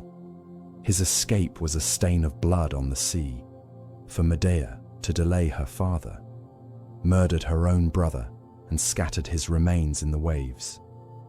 The journey back was that of hunted men, not of triumphant heroes. The fleece, hanging from the mast of the Argo, seemed to have lost its light. It was a trophy won at too high a cost, a reminder that some quests take us so far that we can no longer find the way back to ourselves.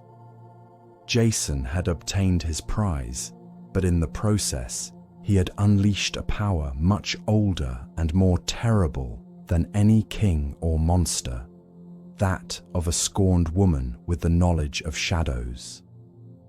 The line that separates the savior from the monster is often as thin as the edge of a dagger, a truth that the story of mortals and gods would carve into stone time and again. From the deeds of Jason and his companions, the echo still resonates, like the splash of the oar in distant waters. It is the sound of glory, of gold earned, and of kingdoms secured. But there are other stories, older and darker, that are not sung at banquets. They are whispered by the dying fire when the night is deep and the wind carries the lament of the stone. They speak not of the quest for treasure, but of the creation of a monster. Before terror had a name and a serpentine face, there existed a woman. Her name was Medusa.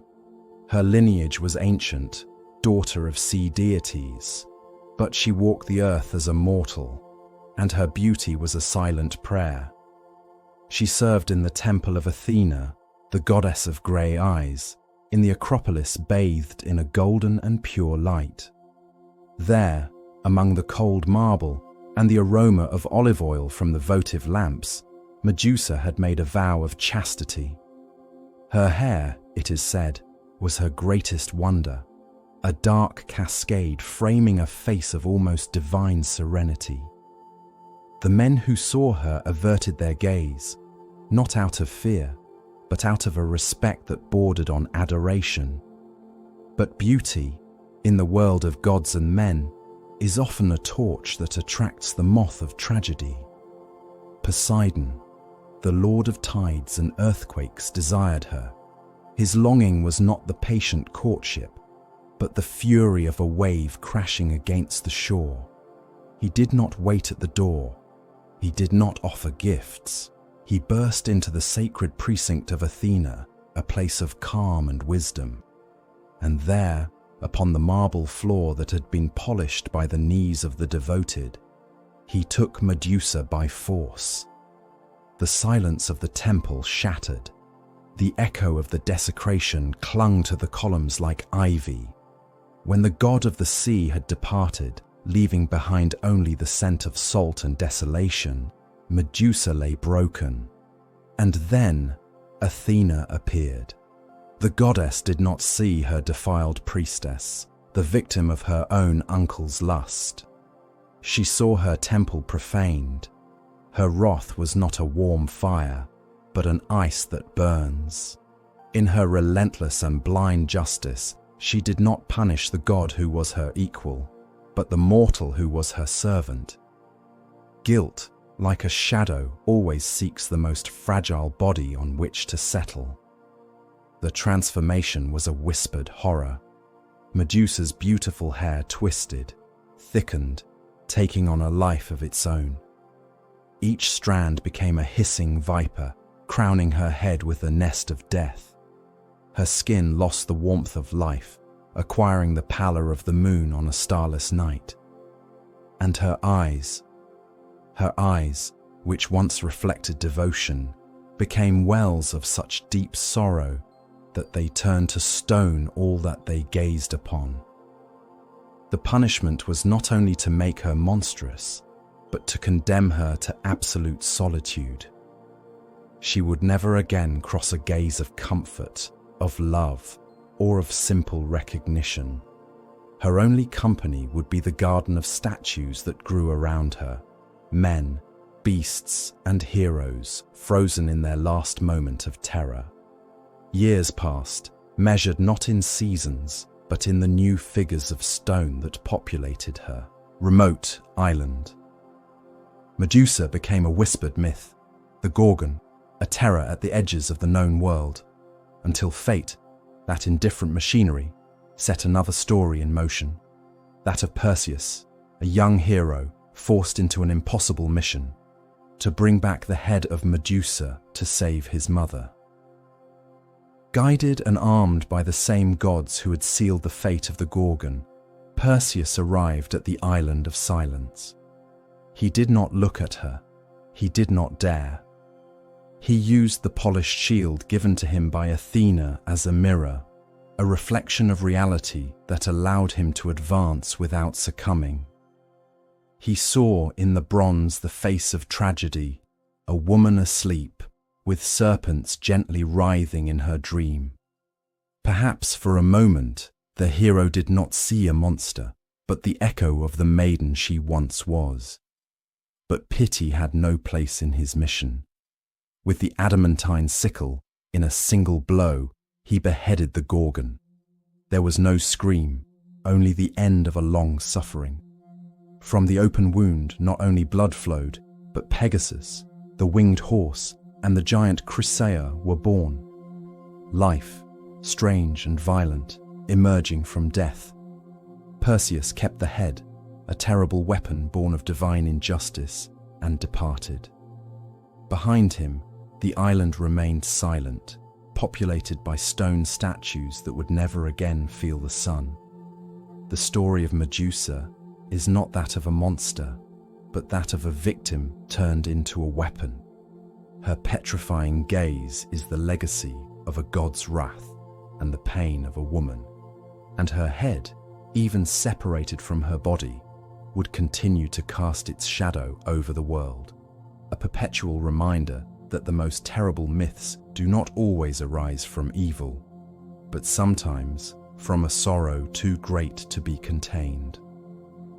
These stories, etched in memory like figures in stone, are the true legacy that survives beyond the gods and heroes, an echo that still resonates in our own era. We finally arrive at the last bend of the road. The echo of the chants has faded in the valleys, and the marble of the temples, now cold and covered in moss, no longer feels the warmth of sacrifices. The world of heroes and gods, that landscape of golden light and deep shadows that we have traversed together, seems to have been swallowed by time, like a coast slowly devoured by the tide. The voices of Olympus have fallen silent. The oracle of Delphi no longer whispers its enigmas to the wind, but something survived the ash and oblivion, something more resilient than stone and more enduring than bronze. The stories. They did not die with the last priest who closed the doors of an abandoned temple. They did not vanish with the smoke of the last altar. Instead, they transformed. They became quieter, more subtle, like an underground river that continues to flow beneath the dry earth of the centuries. When the power of Greece shattered, Rome, in its pragmatic greatness, did not destroy the myths. It dressed them in new tunics and gave them Latin names. Zeus became Jupiter, Ares became Mars, Aphrodite became Venus. They changed names, but not essence. The fear of the wrath of the god of the sky, the uncontrollable passion of the goddess of love, the thirst for blood of the god of war, all of it continued to pulse in the heart of the new empire. The legions marched under the banner of an eagle that recalled that of Zeus, and their emperors proclaimed themselves descendants of Venus. The lineage of the myths had secured a new future. Then came a long spiritual winter. A new god, one alone, claimed the heavens, and the old deities were banished, called demons or pagan ghosts. But even then, the stories did not die. They hid in the darkness of monastic libraries, copied by the hands of monks who perhaps saw in the pride of Icarus a sin of arrogance, or in the journey of Ulysses an allegory of the Christian soul seeking paradise. The stories waited like seeds beneath the snow, holding within them the sun of a past summer. And then the world awoke. The Renaissance unearthed them like precious statues, cleaning the dust of the centuries. In the marble of Michelangelo and in the canvases of Botticelli, the gods and heroes returned. They walked among men again, not as deities to be prayed to, but as perfect symbols of humanity itself, its beauty, its tragedy, its unbridled ambition. Shakespeare made his characters speak of Cupid and Diana. The Romantic poets heard the lament of Orpheus in the sound of the wind. The myths had become the universal language of art and literature in the West. Today, they live among us in ways we barely perceive. When we look at the night sky, we do not see only clusters of gas and fire, but Orion the hunter, Cassiopeia on her throne, the Pleiades fleeing eternally. The planets of our solar system bear the names of their Roman court. Our language is imbued with their echoes.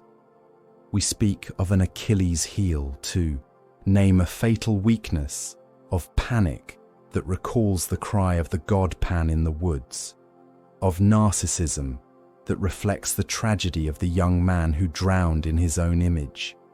More deeply still, they became a map of the human soul. When Sigmund Freud wanted to name the darkest and most primal desires that dwell within us, he did not invent new terms. He turned to Oedipus, the king cursed by a fate he did not understand, and to Electra, consumed by love and hatred. The myths gave him the words to describe the labyrinth that we all carry within. For that is what they are ultimately. They are not chronicles of gods, but mirrors of our own condition.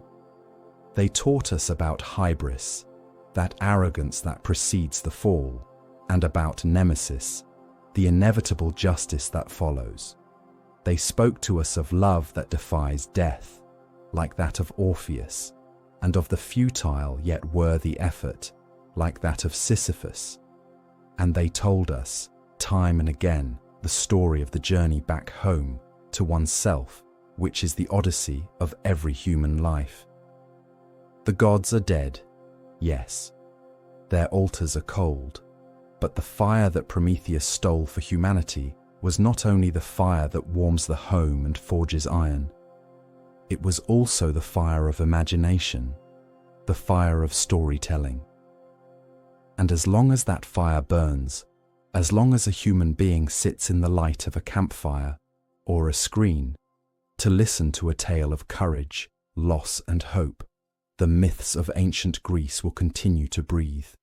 And so, in the silence of the ages, the echo of Orpheus's lyre still resonates, not as a sound, but as a memory, as the promise that no truly great story ever dies. It simply waits to be told again.